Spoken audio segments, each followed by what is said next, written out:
Assalamualaikum warahmatullahi wabarakatuh. Bersama saya Lisa Primayeni.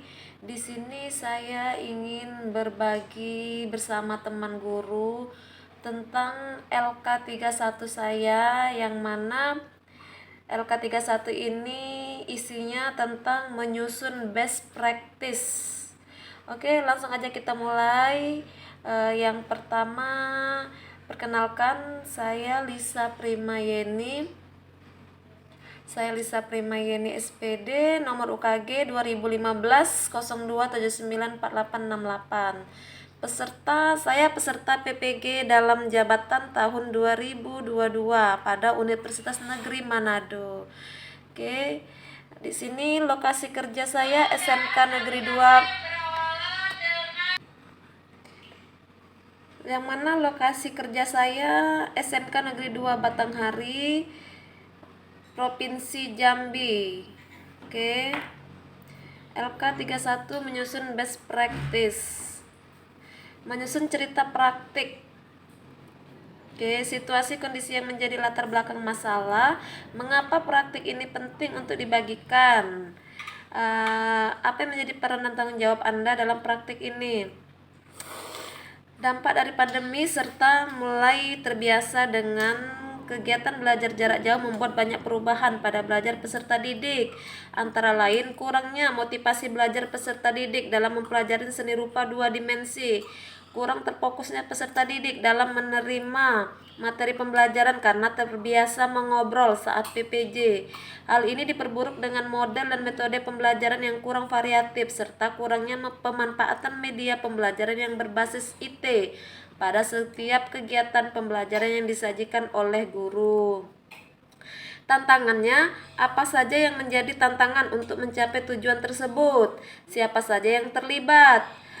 Setelah melaksanakan beberapa wawancara dari beberapa pihak terkait seperti kepala sekolah seni budaya, komunitas seni budaya, serta para guru dalam kegiatan identifikasi masalah, maka dapat disimpulkan beberapa tantangan yang dihadapi, yaitu menurunnya konsentrasi peserta didik dalam kegiatan belajar mengajar akibat kebiasaan pembelajaran jarak jauh. Kegiatan pembelajaran konvensional kurang efektif dan memerlukan model pembelajaran yang inovatif untuk mengembalikan fokus belajar peserta didik,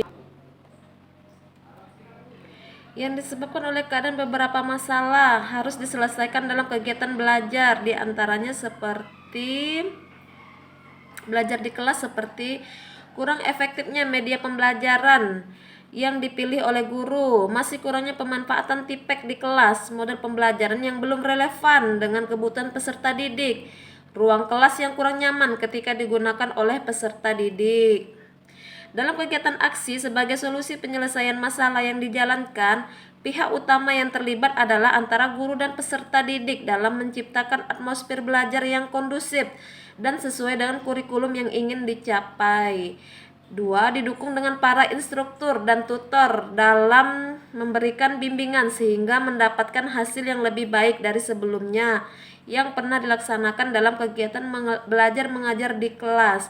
Selain itu juga tidak lepas dari dukungan para rekan guru, kepala sekolah, pengawas, ketua forum mata pelajaran, serta para ahli lainnya dengan memberikan masukan yang positif untuk mencapai tujuan dalam proses pelaksanaan praktik pembelajaran. Aksi, langkah-langkah apa yang dilakukan untuk menghadapi tantangan tersebut? Strategi apa yang digunakan? Bagaimana prosesnya? Siapa saja yang terlibat? Apa saja sumber daya atau materi yang diperlukan untuk melaksanakan strategi ini? Langkah-langkah yang dilakukan untuk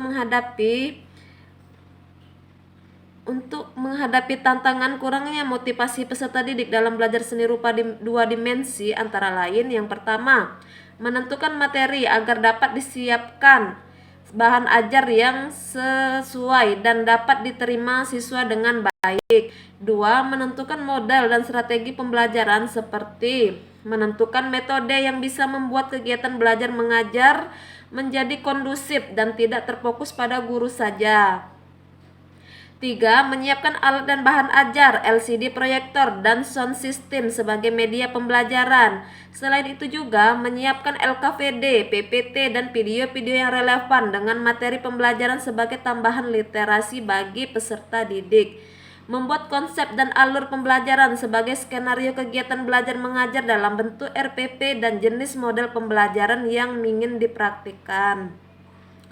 Tentu dalam menjalankan langkah-langkah dan strategi memerlukan sumber daya sebagai pendukung kelancaran kegiatan mengajar seperti yang pertama, jaringan internet yang ada di sekolah sebagai pendukung dalam penggunaan software Google dalam mencari materi yang relevan yang ditayangkan pada LCD proyektor bagi siswa. Yang kedua, rekan-rekan guru dan dukungan pihak sekolah dalam memberikan izin untuk mengatur jadwal pelaksanaan aksi di kelas.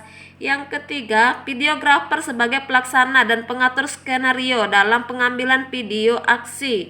Instruktur, tutor, serta teman-teman kelas PPG Unima kategori 1 kelas dalam membimbing, mengarahkan, dan memberikan masukan yang positif dalam kelancaran proses pembelajaran. Selanjutnya, refleksi hasil dan dampak. Bagaimana dampak dari aksi dari langkah-langkah yang dilakukan?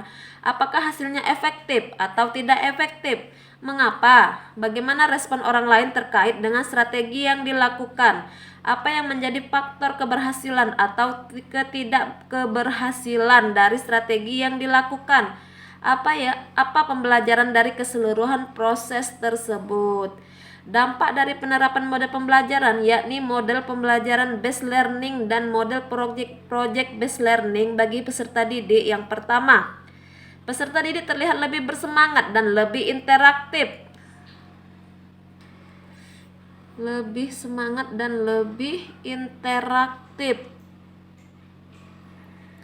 Sebagian besar peserta didik memilih terlibat dan aktif dalam kegiatan pembelajaran dengan menjawab beberapa pertanyaan dan menyelesaikan LKPD yang diberikan oleh guru. Dari refleksi di akhir pembelajaran, siswa merasa bahagia, antusias, bersemangat selama proses pembelajaran dengan menggunakan model-model pembelajaran yang telah dipilih, yakni model problem based learning dan model project based learning atau PJBL, menggunakan media PPT serta video pembelajaran hingga menggunakan media pendukung lainnya seperti yang ada di sekolah. Salah satu karya siswa dengan menggunakan teknik arsir, nih, bunga kenanga. Oke, terima kasih. Semoga ini bermanfaat bagi Bapak dan Ibu guru lainnya. Saya ucapkan Assalamualaikum warahmatullahi wabarakatuh.